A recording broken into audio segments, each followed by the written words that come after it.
If you're having trouble breathing when you're freestyle swimming, I can guarantee you that it's not because you're not getting enough air, it's because you're actually breathing the exact opposite of the way that you need to be breathing when you're swimming in the water. I'll prove it to you here today and give you the exact drills that you need to fix it and set yourself up for good freestyle swimming technique for forever. What's up, motivators? My name is Taren. When ordinary people want to accomplish something extraordinary in endurance sports, they choose our totally free Motive training plans. You're ready to take on that next big endurance race challenge? Let's do it. Now, you might think that breathing is just breathing. But the fact is that breathing in the water is completely different than breathing on land. When we're exercising on land, we breathe roughly 40 to 60 times a minute. When we're in the water, we can only breathe 20 to 30 times a minute at most. When we're on land, we can breathe whenever we want. When we're in the water, we can only breathe for a split second. When we're on land, we don't have any pressure around our torso restricting our breathing. When we're in the water, we have a lot of pressure all around us, creating compression around our entire body. When we're on land, we can breathe in or out through our nose or our mouth, but when we're in the water, if we don't breathe correctly, we'll get water up our nose, choking us. Now, you can see that how we breathe in the water is very different than the nature of how we breathe on land. But I want you to try one last thing to prove to you how different this is. I want you to sit there while you're watching this video and just focus on your breathing. Think about yourself breathing in and out. As you're doing this, are you focusing more on your in-breath or your out-breath? It's probably roughly about 50-50, but most people, if they're erring on one side or the other, they're focusing more on their in-breath, but it's just barely a difference. Now, I want you to count roughly how long your in-breath and your out-breath are taking. The average inhale to exhale ratio is 50-50.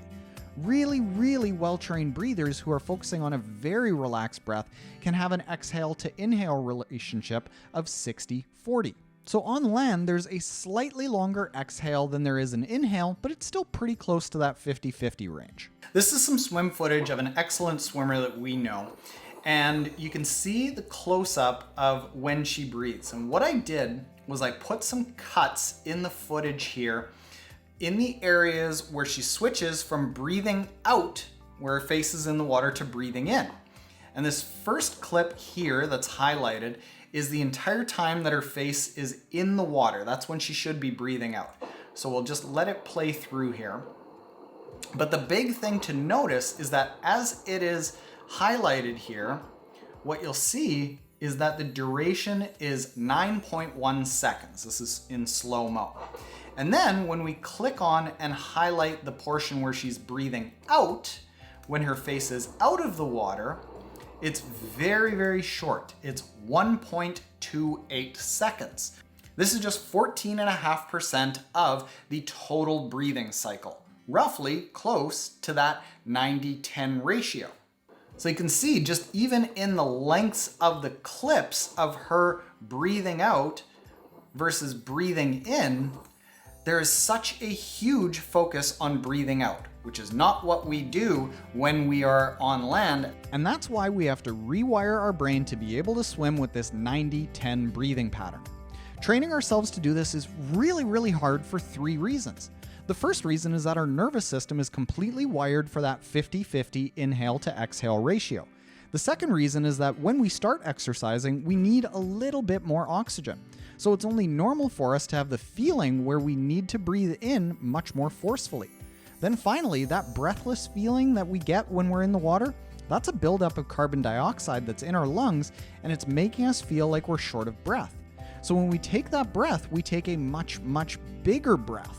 If you've ever tried just breathing more when you go swimming, you know that your chest gets even more tight, creating more and more of a panicked feeling when you're in the water. What we need to do with our swim breathing is we need to rewire our brain so that we are swimming with a 90-10 exhale to inhale breathing technique. When you do this, you're going to breathe out really forcefully and focus almost entirely on the exhale, then just let the inhale happen. When you do that, you're not going to have a buildup of carbon dioxide in your lungs, so you're not going to have that panic feeling when you're in the water. You're going to be breathing out really strongly, so you're not going to get water up your nose, causing that choking. And because you're breathing out so forcefully, the inhale is going to take care of itself, and you're going to get just the right amount of oxygen that you need with every single breath without even having to think about it. Our goal is to create an automatic reaction that the second our face enters the water and our nose and mouth are submerged, we start blowing out very, very forcefully. Now, let's get into the drill sequence you need to do in order to create that sensation in your body. The first drill is a sink down drill. Go into the shallow end of a pool or the deep end of the pool, whatever you're comfortable with, and just start blowing out so forcefully that you start sinking down. You're going to be amazed at how hard you need to breathe out.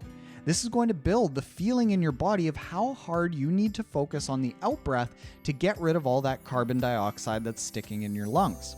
Next, I want you to go into the shallow end of a pool and go up to the edge of the pool and stick your face in the water, breathing out and humming while you're breathing. And I want you to do this counting to 9, then lift your head out and count to 1. So breathe out for a count of 9 and then just breathe in for a count of 1. It's really important when you're doing this to breathe out the entire time that your face is in the water very forcefully, and humming is almost going to force you to do that. You can't really hum if you're not breathing out. So do this for a count of 9 and then breathe in for a count of 1. Progress this drill to the next phase where you're doing the exact same breathing pattern of breathing out for 9 while humming, then breathe in for a count of 1 while your feet are kicked off the bottom of the pool, so you're gently kicking at the surface of the water. Progress this drill again to the point where you're not lifting your head to breathe, but you can actually take one hand off the edge of the pool and turn your head to breathe, just like when you're swimming. Finally, do the corkscrew drill with fins where you're breathing out very, very forcefully, and then you flip yourself onto your back. When you flip yourself onto your back, you're going to have to stay calm and wait for that breath again, because it's going to take you a while to surface up to the top of the water where you can catch the breath. This is going to teach you to focus so much more on a nice, controlled, very calm exhale. The number one key to doing this successfully is to focus entirely on breathing out through your mouth and your nose the entire time that your face is in the water, all the way up to the point right after your nose passes through the surface of the water. If you wait and hold your breath even for that split second before your nose and mouth get out of the surface of the water, you're going to be building up oxygen. So blow, blow, blow, and turn your head, and even blow a little bit more just as your face comes out of the water. You might wonder how you're going to possibly get enough air when you're only breathing on this 9-to-1 exhale to inhale ratio. But again, I want you to try something while you're sitting here. So I want you to start right now by breathing out. Breathe out forcefully. Breathe out very, very hard. More. Keep going, keep going, keep going, keep going. Now stop. I almost guarantee that every single one of you out there, when you stopped focusing on breathing out, your body automatically took a small breath in, and then you were very relaxed after. It wasn't a huge breath in, wasn't a gasp, but it was just automatically a breath in that was created by the vacuum in our lungs from breathing out all of that carbon dioxide beforehand. And that's exactly what happens when you start swimming with the 90-10 breathing ratio. You're going to get rid of all of that carbon dioxide in your lungs so you don't have that panicked feeling and you don't feel short of breath. Then when you finally do turn your head to breathe, the vacuum in our lungs is automatically going to let the right amount of oxygen into your body so you have just enough oxygen to keep swimming. Do that over and over and over, and you are now breathing with the 90-10 breathing pattern. Now, if you're skeptical about this, you don't have to take my word for it. I would encourage you to go read the reviews of our Triathlon Swimming Foundations book, where you can see that thousands of people have had this life-changing experience where they rewired their brain and all of a sudden they're able to swim very comfortably in any triathlon that they want to take on. The reason that this works so well is because the training methods that we talk about on this YouTube channel, in our books, and we use in our training app are designed specifically for us amateur endurance athletes.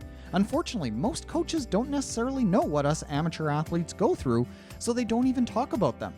All of our training methods are designed specifically for people like you and I, us ordinary endurance athletes who want to accomplish something extraordinary in endurance sports. If you want a training plan for any running race, triathlon, duathlon, swim run, or cycling event, you can go check out our totally free Motive training plans, where you can get a personalized training plan for you designed to take you from where you're at right now to whatever endurance goal that you have in mind. It has a 4.8 out of 5-star rating because it just helps real people like us achieve our goals. Finally, if you feel like you sink in the water, click the video that's on the screen right now. Breathing is one thing, but making sure that you can float at the surface of the water is another. This video gives you the 7 reasons that it's likely you are sinking in the water and how to fix every one of those reasons. If you can breathe and float in the water, the sky's the limit with any goal that you have in triathlon. Later, motivators.